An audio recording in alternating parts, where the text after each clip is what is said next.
Our Bible story for our little ones from the Jesus Storybook Bible is the Captain of the Storm. This is that famous miracle where Jesus calms a storm at sea, right? He is clearly God because he can control the weather. Right? I dare you to try to go outside your house today and make the weather be what you want it to be. Whether you want snow, you want rain, you want sun, whatever you want, just go try to make it happen and see what happens. Nothing's going to happen, right? Jesus is the only one who can be like, I don't want it to storm anymore. Boom, storm is gone.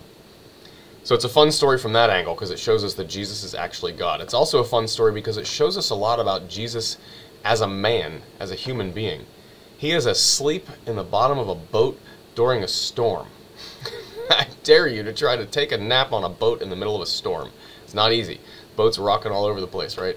What does this tell us about Jesus? He was human. He got tired. He had to take naps, right? And he spent himself, he exhausted himself in his ministry and trying to help other people to the point that he was so exhausted he fell asleep on a boat in a storm, right?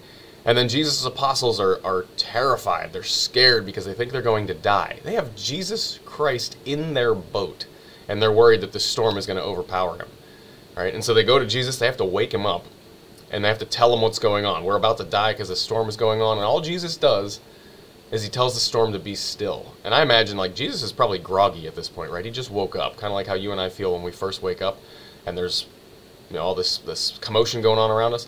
And so Jesus goes out to the front of the boat, and he just kind of, I would imagine a groggy voice is just like, all right, storm, hush. And then it actually happens, right? And Jesus tells the apostles, like, why did you guys doubt? You had me in your boat. And there's that message for us. Why do we doubt God? Why do we doubt that God has our best interests at heart?